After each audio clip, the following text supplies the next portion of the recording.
Hey everybody, my name is Kendall Purser. I am the writer and illustrator of the webcomic Paula Simon, and in this video I'm going to teach you how to draw their owner, Judy. Now she's the only human character in the comic, so she's going to be a little bit more complex than the other characters we've drawn up to this point. I'm doing this on a tablet, but you can do it just with pencil and paper at home.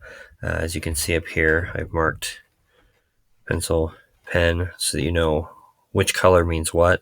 The pencil layer is going to be very light. It's going to be erased halfway through. So keep that in mind as you're drawing along at home. All right, we're on the pencil layer.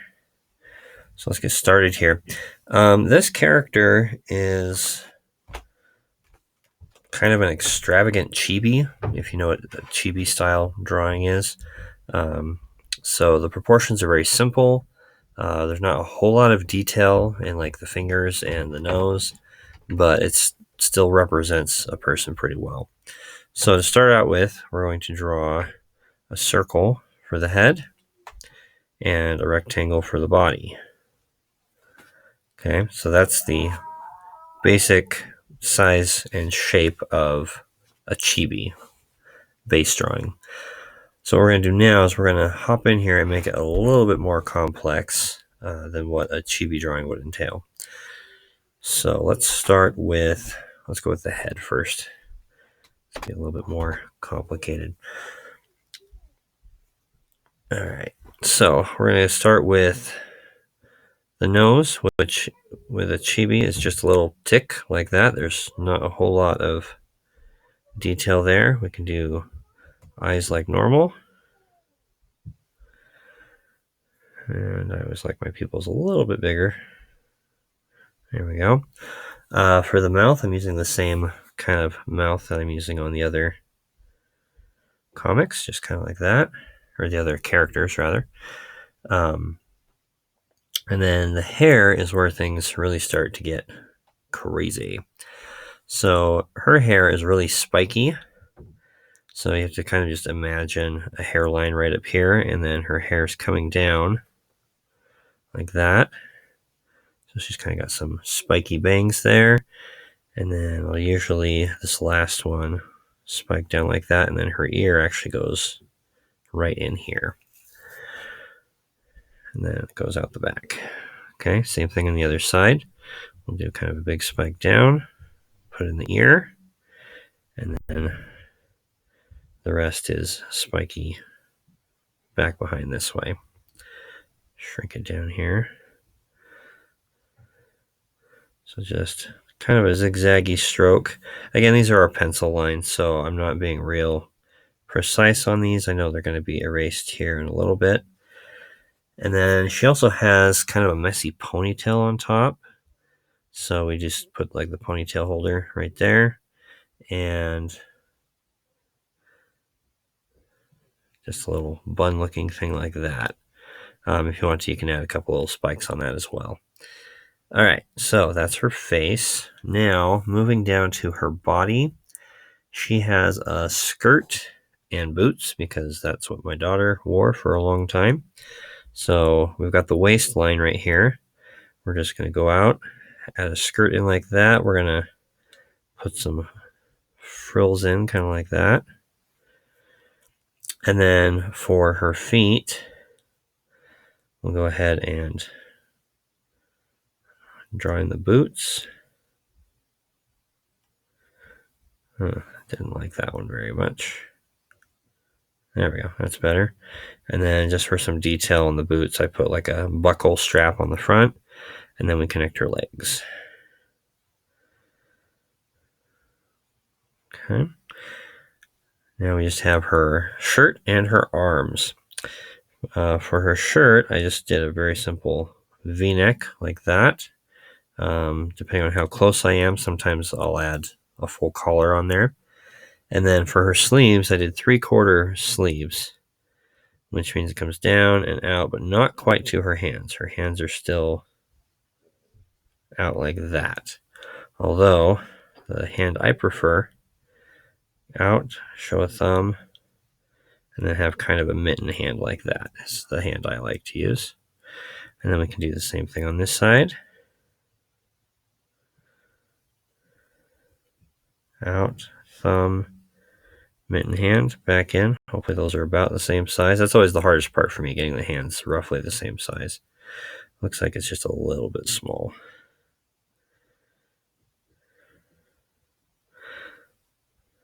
There we go. That'll work. Okay, and then to add some detail, I also put stripes on her shirt. So kind of a Where's Waldo sort of look. And these don't have to be terribly precise. Just no one goes through your comic counting how many stripes are on your character's shirt to make sure it's exactly the same every time. All right, so that's our finished pencil drawing. So I'm going to switch to my pen layer so you guys can get your pens out. And we're going to go ahead and go over top of this and choose which of these sketch lines are going to be our final lines. Obviously, there was a lot of construction drawing in here, in the head and also down by the feet, that are no longer going to be there. So we'll be very choosy about our lines here. So again, we'll start with the head and we'll zoom way in. Whoops, forgot to change my color again. There we go. All right, so just a little hint of the nose. Nice big smile there. We'll trace the eyes. Get a good round pupil this time.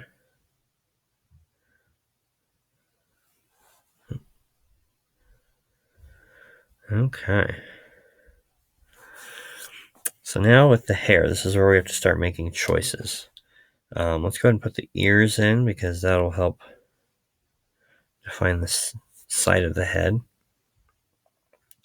And then from there, we can get kind of our zigzag bangs in there. So you can see I made a little bit of a change right there just to make it fit with the lines we were drawing here.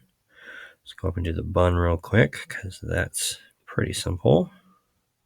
Or the ponytail, I should say. Okay. Go down the side of her head here. So you can see we chose to ignore quite a few of those underlines on that one. We'll go down this side. Okay. Now we just have to get her chin in. Like that. And then we'll just keep moving down here. Do the shirt.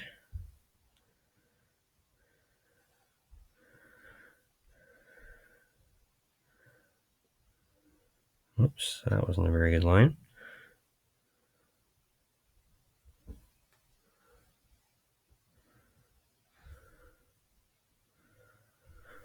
Now you see I put kind of a curve on the bottom there. That makes it feel a little bit more three-dimensional. Just to add some variety in. And we could do the same thing with the cuffs if we wanted to. Ooh. Sorry, I'm not very precise today. There we go.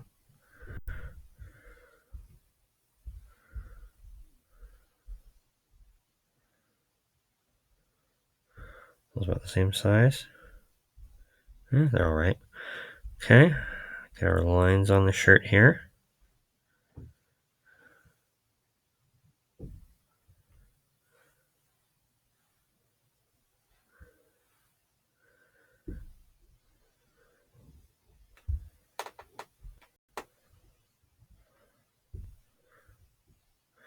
And again, towards the bottom, just kind of adding a little bit of a curve to them so it shows some three-dimensionality. There's a word for you.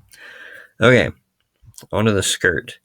Again, here we're going to make some adjustments with our pen layer. So go down, over, up. I find that this gives a little bit more natural feel when I go through and add each individual pleat in the skirt as I go across, instead of having a straight line all the way. although that may be easier depending on if you're a beginner artist. So you're welcome to do either style, that's fine. All right, now for the boots, we definitely don't want these lines right here because those were our construction lines. We just want the legs and the boots themselves. So we'll go down. Some nice chunky boots on here. And then same with the other side.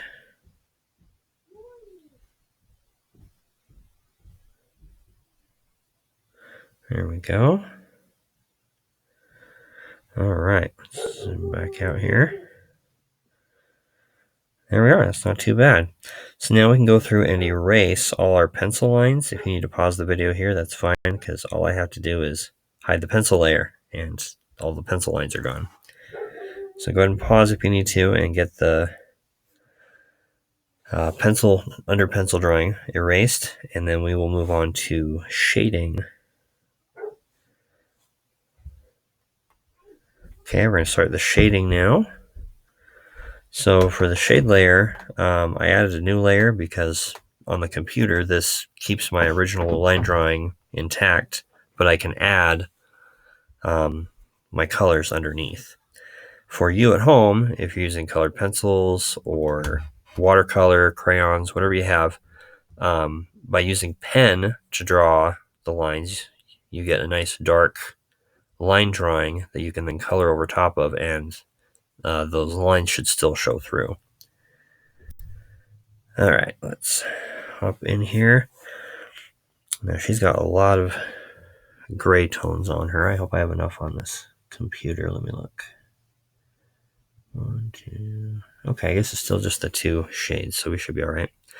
Okay, we'll start with the head up here. And we're going to switch to the lighter gray color. Up in here.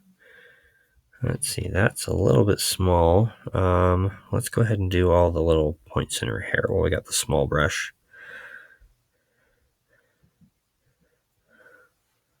So this is just a method I've devised while coloring on a computer. Obviously, if you're doing colored pencil or something like that, you can just use a nice sharp point and do all these without a problem, where you have to physically change the size of your brush diameter. You have to kind of take your time to get all your little corners done correctly. All right, over here. Go.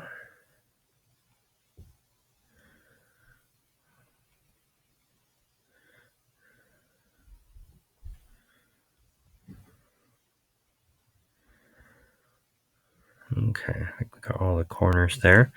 So we get a slightly bigger brush out.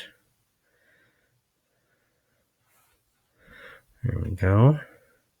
And then for those of you coloring at home, her ponytail holder is going to be a darker gray color. So don't color on top like I did. I'm doing that on the computer because that's part of the medium. It's really easy to go back over top and change colors later. I know in real life that is not the case. Or not real life, in traditional drawing with pencil and paper. And I forgot to do all the little hair points down here. Come back and do those again. Unless I'm sneaky. Oh, no, it's not too bad. Oh, I kind of went over the line.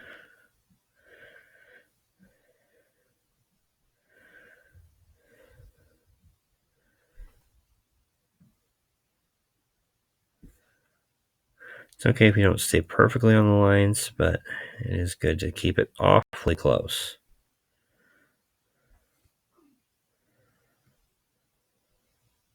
Oops, that one was bad. Adjust this down here.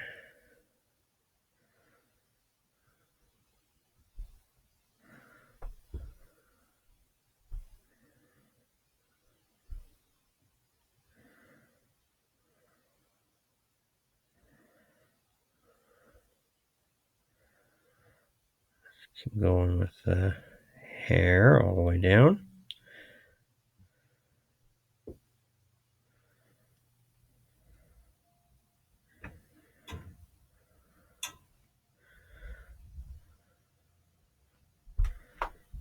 Work our way back up the other side here. Very carefully, trying to keep inside those lines.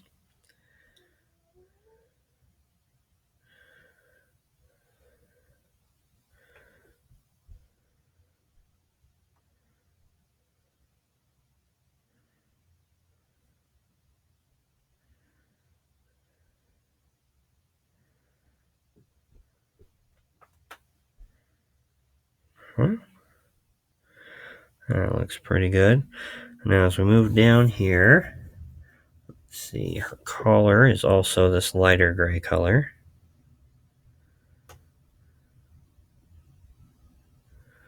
Not too bad. And then her skirt and the strap on her boots are also the same.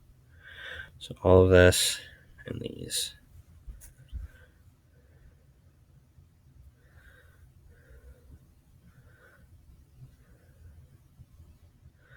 I'm sure some of you who are really good at coloring at home are like, man, this guy is taking forever.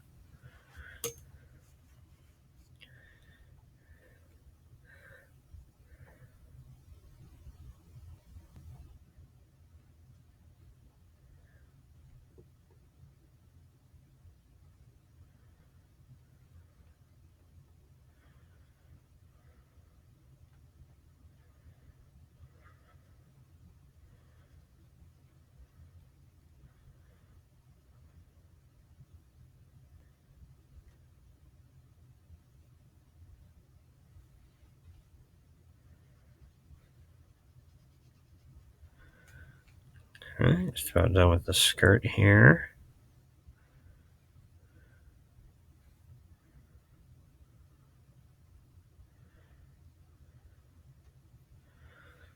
And move down to her boots. Oops, that was a little bit close to the line there.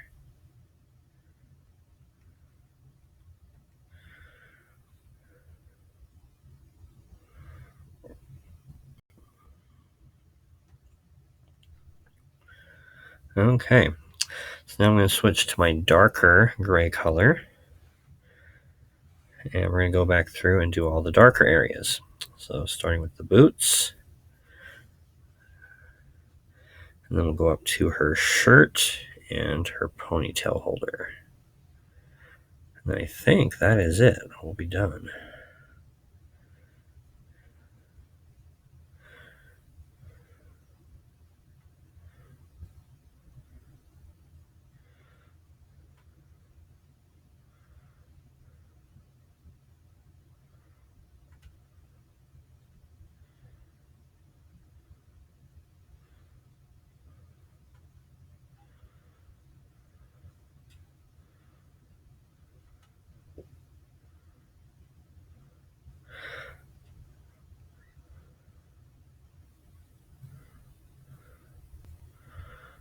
Move up to her shirt here. So all of the main part of her shirt is going to be this darker gray color.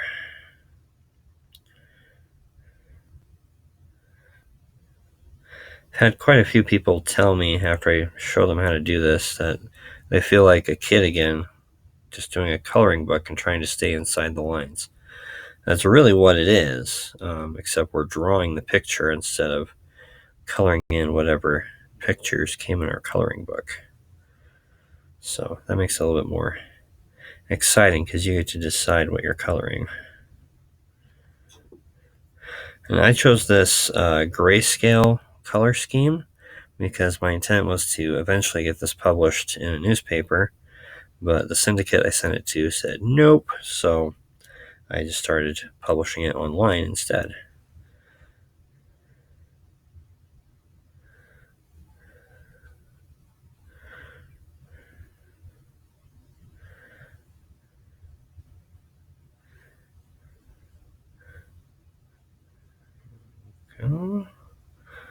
Looking pretty good here. And if you have spots like this where your line drawing didn't quite connect, it's okay to just color where it would have connected anyway and leave it open. That gives your drawing a little bit of character when it's not 100% perfect. Just like right here, I kind of went over the line into the hair. Not a big deal. You just roll with the punches, and most people won't even notice those little imperfections. Must be like, wow, that's a great drawing. And leave it at that. Okay, is that her shirt? Looks like I missed a little tiny spot on her collar. That will be obvious. There we go. Okay, we'll color in her ponytail holder here. And then we do need to color her mouth black as well. So we'll do that. Actually, yeah, 10 should be fine. Just gotta be very careful on that more narrow end of her mouth. Okay. Yeah, that mouth is not playing nice. There we go. All right, and that is how you draw Judy.